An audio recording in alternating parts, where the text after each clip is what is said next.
নমস্কাৰ বন্ধুসকল job আসামছ YouTube চেনেলটোত আপোনালোকক স্বাগতম জনাইছোঁ আৰু আজি আমি আলোচনা কৰিব ওলাইছোঁ অসম পুলিচ প্ৰিপাৰেচন 2022 অসম আৰক্ষীৰ পৰীক্ষাৰ বাবে অতিকৈ গুৰুত্বপূৰ্ণ প্ৰশ্নসমূহ আজি আমি আলোচনা কৰিম আপোনালোকে অন্তিমলৈকে সহযোগ কৰিব বুলি মই আশা কৰিছোঁ বলক ভিডিঅ'টোৰ মূল ফালে আজিৰ প্ৰথম প্ৰশ্ন আছে চাইলক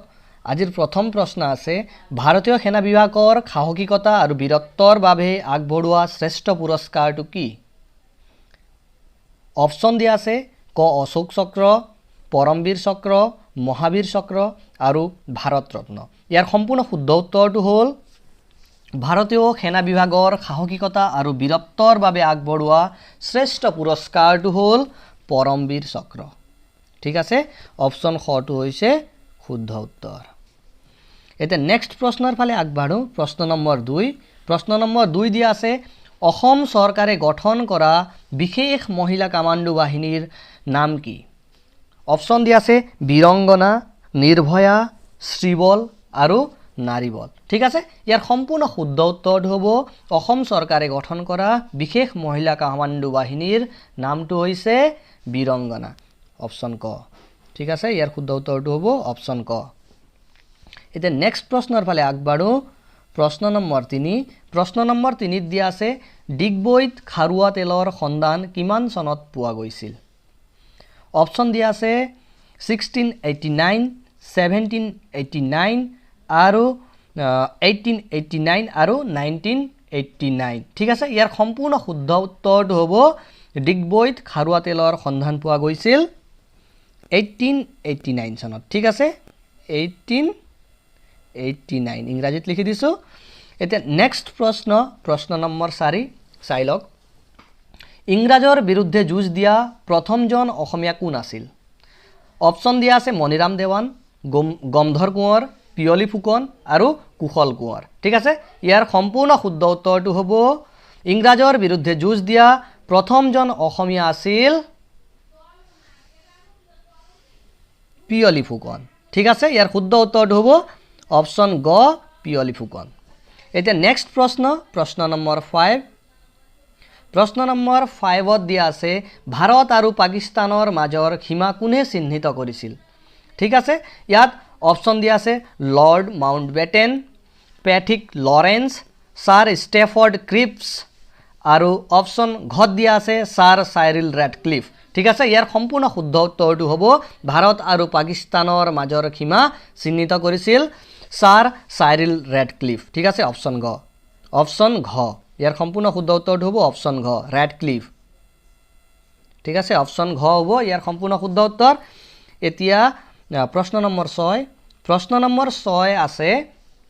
মিছনেৰীসকলে অসমত প্ৰথমে ছফা কৰা পুথিখনৰ নাম কি অপচন দিয়া আছে বাইবেল ৰামায়ণ মহাভাৰত আৰু কীৰ্তন ঠিক আছে ইয়াৰ সম্পূৰ্ণ শুদ্ধ উত্তৰটো হ'ব মিছনেৰীসকলে অসমত প্ৰথমে ছপা কৰা পুথিখনৰ নাম হ'ল বাইবেল ঠিক আছে বাইবেল অপচন কটো সম্পূৰ্ণ শুদ্ধ উত্তৰ এতিয়া নেক্সট প্ৰশ্ন আছে প্ৰশ্ন নম্বৰ 7 অসম উপত্যকা বঁটা লাভ কৰা প্ৰথমগৰাকী সাহিত্যিক কোন অপচন দিয়া আছে সৈয়দ আব্দুল মালিক ভৱেন্দ্ৰনাথ শইকীয়া নৱকান্ত বৰুৱা ফণী শৰ্মা ঠিক আছে ইয়াৰ সম্পূৰ্ণ শুদ্ধ উত্তৰটো হ'ব অসম উপত্যকা বঁটা লাভ কৰা প্ৰথমগৰাকী সাহিত্যিক হ'ল ভৱেন্দ্ৰনাথ শইকীয়া ঠিক আছে অপচন খ শুদ্ধ উত্তৰ ভৱেন্দ্ৰনাথ শইকীয়া এতিয়া নেক্সট প্ৰশ্ন নম্বৰ 8 প্ৰশ্ন নম্বৰ 8ত দিয়া আছে বাল গংগাধৰ তিলকে সম্পাদন কৰা ইংৰাজী বাতৰি কাকতখনৰ নাম কি ইয়াৰ সম্পূৰ্ণ শুদ্ধ উত্তৰটো হ'ব অপচনটো চাই লওঁ অপচন দিয়া আছে অৰুণোদয় কেশৰী বেংগল গেজেট আৰু টাইম ইণ্ডিয়া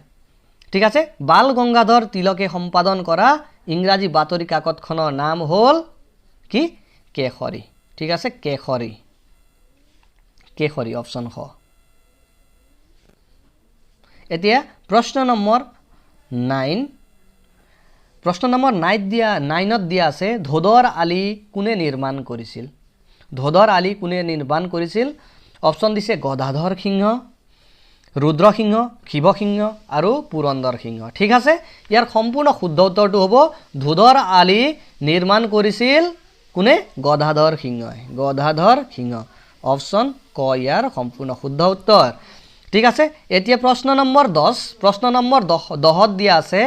অসম বুৰঞ্জীত কাক শুক্লধ্বজ নামেৰে জনা যায় অপশ্যন দিছে অসম বুৰঞ্জীত কাক শুক্লধ্বজ নামেৰে জনা যায় অপশ্যন চাওক নৰনাৰায়ণ প্ৰতাপ সিংহ চিলাৰায় আৰু ধৰমৰাজ ঠিক আছে ইয়াৰ সম্পূৰ্ণ শুদ্ধ উত্তৰটো হ'ব অসম বুৰঞ্জীত শুক্লধ্বজ নামেৰে কাক জনা যায় চিলাৰায়ক জনা যায় ঠিক আছে অপশ্যন গ টো শুদ্ধ উত্তৰ এতিয়া নেক্সট প্ৰশ্ন নম্বৰ 11 চাই লওক কোনখন ৰাজ্যত প্ৰথমবাৰৰ বাবে পৰিভ্ৰমী চৰাই উৎসৱ আয়োজন কৰা হয় কোনখন ৰাজ্যত প্ৰথমবাৰৰ বাবে পৰিভ্ৰমী চৰাই উৎসৱ আয়োজন কৰা হয় এটো কাৰেন্ট এফেয়াৰ্সৰ কোৱেশ্চন হয় অসম মেঘালয় সিকিম আৰু বিহাৰ ঠিক আছে ইয়াৰ সম্পূৰ্ণ শুদ্ধ উত্তৰটো হ'ব বিহাৰ ৰাজ্যখনত প্ৰথমবাৰৰ বাবে পৰিভ্ৰমী চৰাইৰ উৎসৱ পালন কৰা হয় ঠিক আছে অপশ্যন ঘ এতিয়া নেক্সট প্ৰশ্ন নম্বৰ 12 প্ৰশ্ন নম্বৰ 12 দিয়া আছে প্ৰশ্নটো চাওক হিন্দু সভ্যতাৰ চহৰ লথাল ক'ত অৱস্থিত প্ৰশ্নটো আৰু এবাৰ ৰিপিট কৰি দিছো হিন্দু সভ্যতাৰ চহৰ লথাল ক'ত অৱস্থিত অপশ্যন দিছে মহাৰাষ্ট্ৰ গুজৰাট ৰাজস্থান আৰু হাৰিয়ানা ঠিক আছে ইয়াৰ সম্পূৰ্ণ শুদ্ধ উত্তৰটো হ'ব হিন্দু সভ্যতাৰ চহৰ লথাল বৰ্তমান গুজৰাটত অৱস্থিত অপশ্যন খ শুদ্ধ উত্তৰ ইয়াৰ শুদ্ধ উত্তৰটো হ'ব গুজৰাট হিন্দু সভ্যতাৰ চহৰ লথাল গুজৰাটত অৱস্থিত ঠিক আছে এতিয়া প্ৰশ্ন নম্বৰ 13 ত আমি চাওঁ প্ৰশ্ন নম্বৰ 13 দি আছে কোনখন দেশক হাজাৰ হ্ৰদৰ ভূমি বুলি জনা যায় ঠিক আছে কোনখন দেশক হাজাৰ হ্ৰদৰ ভূমি বুলি জনা যায় থাউজেন্ডস অফ লেক বুলি কয় ইংৰাজীত ইয়াৰ অপশ্যনটো দিয়া আছে নৰৱে আইচলেণ্ড ফিনলেণ্ড সুইজাৰলেণ্ড ঠিক আছে ইয়াৰ সম্পূৰ্ণ শুদ্ধ উত্তৰটো হ'ব থাউজেন্ডস অফ লেক্স বুলি নৰৱেক জনা যায় ঠিক আছে হাজাৰ হ্ৰদৰ ভূমি বুলি নৰৱেক জনা যায় সম্পূৰ্ণ শুদ্ধ উত্তৰটো হ'ব নৰৱে অপশ্যন ক ঠিক আছে মনত ৰাখিব অপশ্যন ক শুদ্ধ উত্তৰ হয় থাউজেন্ডস অফ লেক্স বুলি নৰৱেক জনা যায় এতিয়া প্ৰশ্ন নম্বৰ 14 পৃথিৱীৰ আটাইতকৈ ডাঙৰ দ্বীপটো কোন পৃথিৱীৰ আটাইতকৈ ডাঙৰ দ্বীপটো কোন পৃথিৱীৰ আটাইতকৈ ডাঙৰ দ্বীপটো হ'ল ফিনলেণ্ড সুমাত্ৰা গ্ৰীনলেণ্ড আৰু বৰ্নিয় ঠিক আছে অপশ্যন কিটাত উল্লেখ কৰাৰ ভিতৰত পৃথিৱীৰ আটাইতকৈ ডাঙৰ দ্বীপটো হৈছে অপশ্যন গ গ্ৰীনলেণ্ড ঠিক আছে ইয়াৰ সম্পূৰ্ণ শুদ্ধ উত্তৰটো হ'ব গ্ৰীনলেণ্ড ঠিক আছে অপশ্যন গ গ্ৰীনলেণ্ড ঠিক আছে পৃথিৱীৰ আটাইতকৈ ডাঙৰ দ্বীপ কোনটো বুলি ক'লে গ্ৰীনলেণ্ড ঠিক আছে আমাৰ এই অপশ্যন কিটাত উল্লেখ কৰাৰ ভিতৰত গ্ৰীনলেণ্ডটো হৈছে পৃথিৱীৰ আটাইতকৈ ডাঙৰ দ্বীপ এতিয়া প্ৰশ্ন নম্বৰ 15 প্ৰশ্ন নম্বৰ 15 ত চাওক কি দিয়া আছে জোনবিল মেলা কোন জনজাতিৰ এক মুখ্য উৎসৱ জোনবিল মেলা কোন জনজাতিৰ এক মুখ্য উৎসৱ ইয়াৰ অপশ্যন চাওক বড়ো তিৱা কাৰ্বি আৰু ৰাভা বড়ো তিৱা কাৰ্বি আৰু ৰাভা ঠিক আছে জোনবিল মেলা হৈছে তিৱা জনজাতিৰ এক মুখ্য উৎসৱ ঠিক আছে ইয়াৰ সম্পূৰ্ণ শুদ্ধ উত্তৰটো হ'ব তিৱা অপশ্যন খ জোনবিল মেলাটো তিৱা জনজাতিৰ এক মুখ্য উৎসৱ এতিয়া নেক্সট প্ৰশ্ন বাগৰুম্বা নৃত্য কোন সম্প্ৰদায়ৰ লোকে পৰিবেশন কৰে ঠিক আছে খুবই মহত্বপূৰ্ণ প্ৰশ্ন বাগৰুম্বা নৃত্য কোন সম্প্ৰদায়ৰ লোকে পৰিবেশন কৰে অপশ্যন চাওক ৰাভা বড়ো তিৱা আৰু কাৰ্বি ঠিক আছে ইয়াৰ সম্পূৰ্ণ শুদ্ধ উত্তৰটো হ'ব বাগৰুম্বা নৃত্য বড়ো সম্প্ৰদায়ৰ লোকে পৰিবেশন কৰে ঠিক আছে বড়ো সম্প্ৰদায়ৰ লোকে পৰিবেশন কৰে অপশ্যন খ বড়ো বাগৰুম্বা ঠিক আছে মহত্বপূৰ্ণ প্ৰশ্ন হয় এতিয়া প্ৰশ্ন নম্বৰ 17 প্ৰথম অসমীয়া দৈনিক বাতৰি কাকতৰ নাম কি প্ৰথম অসমীয়া দৈনিক বাতৰি কাকতখনৰ নাম কি ঠিক আছে অপশ্যন চাই লওঁ দৈনিক অসম দৈনিক বাতৰি দৈনিক জাগৰণ আৰু অৰুণোদয় ঠিক আছে ইয়াৰ উত্তৰটো হ'ব প্ৰথম অসমীয়া দৈনিক বাতৰি কাকতখনৰ নাম হৈছে দৈনিক বাতৰি ঠিক আছে উত্তৰটো হ'ব দৈনিক বাতৰি অপশ্যন খ প্ৰথম অসমীয়া দৈনিক বাতৰি কাকতখনৰ নাম হৈছে দৈনিক বাতৰি এতিয়া নেক্সট প্ৰশ্ন নম্বৰ 18 শ্ৰীমন্ত শংকৰদেৱ বিৰচিত খবাটোকৈ সৰু পুথিখনৰ নাম কি পুথি কোনখন ঠিক আছে অপচন দিয়া আছে এই অপচনৰ ভিতৰত শ্ৰীমন্ত শংকৰদেৱৰ দ্বাৰা বিৰচিত সকলোতকৈ সৰু পুথিখন কোন বাছি উলিয়াব লাগে ঠিক আছে ইয়াত অপচন দিয়া আছে কীৰ্তন দশম গুণমালা আৰু কালিয়া দমন ঠিক আছে ইয়াৰ সম্পূৰ্ণ শুদ্ধ উত্তৰটো হ'ব শ্ৰীমন্ত শংকৰদেৱ দ্বাৰা বিৰচিত সকলোতকৈ সৰু পুথিখন হৈছে কি গুণমালা ঠিক আছে গুণমালা অপচন গ প্ৰশ্ন নম্বৰ 19 ৰামায়ণ প্ৰথম অসমীয়ালৈ কোনে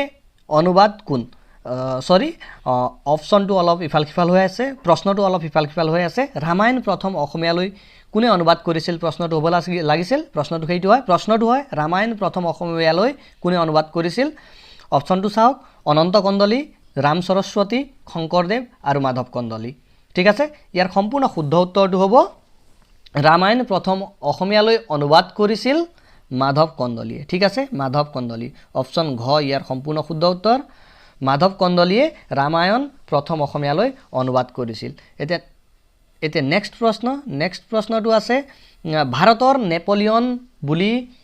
কাক কোৱা হয় ভাৰতৰ নেপোলিয়ন বুলি কাক কোৱা হয় ইয়াত অপচন দিয়া আছে অশোক আৰ্যভক্ত সমুদ্ৰগুপ্ত আৰু চুকাফা ঠিক আছে ইয়াৰ সম্পূৰ্ণ শুদ্ধ উত্তৰটো হ'ব